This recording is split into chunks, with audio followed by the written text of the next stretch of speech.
Hi everyone, James Blacklaw's JB Commercial Finance. It is Tuesday the 7th of April.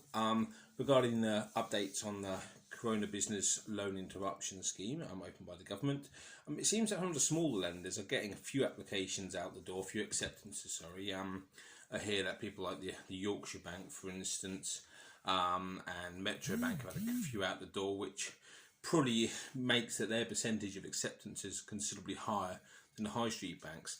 But to be honest, it's slightly deceptive because with the banks only dealing with their own clients, those two particular banks, plus other lenders who are having deals accepted, have such a small base of clients to deal with compared to the NatWest, Barclays, Lloyds of this world that they're going to, but also going to run out of customers quite soon applying for it.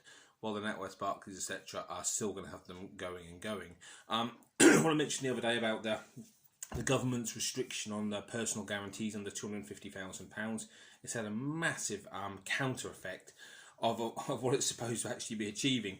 And yes, the customers who are approved for the loan are pretty quite grateful for the fact that there's no personal guarantees, but it's effectively frozen alternative lenders out of this marketplace altogether.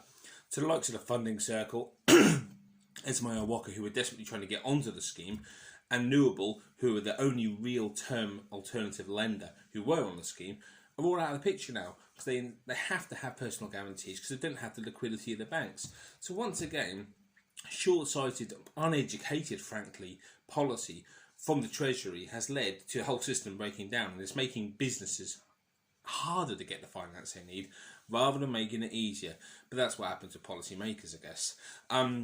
My trade body, the NACFB, the National Association of Commercial Finance Brokers, for those who've asked, have written a formal letter to the Chancellor, as again I mentioned earlier in this week, basically requesting that we change this policy, that it's looked at someone who actually knows what they're doing, looks at this, understands that guys like me, the 2,000 brokers, a lot of whom are sat around doing absolutely nothing at the moment, can really help and get applications through. I honestly feel that some of the larger lenders, and I mentioned the Funding Circle earlier, may struggle to survive this. I really do, and it's all to the massive detriment of UK businesses who are desperately trying to raise money. Look at this in coordination with the Funding Circle video I made yesterday as well, where if you do want to apply for a CBLIS loan, and you do have facilities with them or anyone else as well, please check the terms and conditions of your loan with the alternative provider. Not just alternative providers, but also the high street bank. So if you're what we call split banking, if you've got a loan with NatWest and you bank with Lloyds, completely common, don't go to Lloyds necessarily and apply for the loan without knowing any restrictions or any covenants that are with the NatWest loan as well. There may be something there with regard to what you can do. Now, chances are at this moment in time the bank will waive it, but if you don't notice it now and then in 2 years' time, when this is hopefully is calmed down, they review these things and then they get a bit strident about it. That's what I'm thinking now. We're taking all short-term measures now to put a plaster over this, and then in 2-3 years' time, a lot of things are going to come out of the woodwork, and people are going to forget the desperate situation we're in now.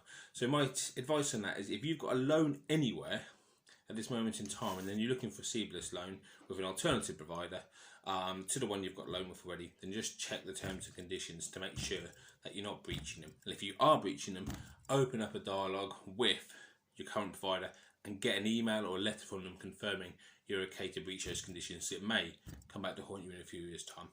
This video is a little bit longer than I wanted it to be, and I'm James Blacklaw, JB Commercial Finance.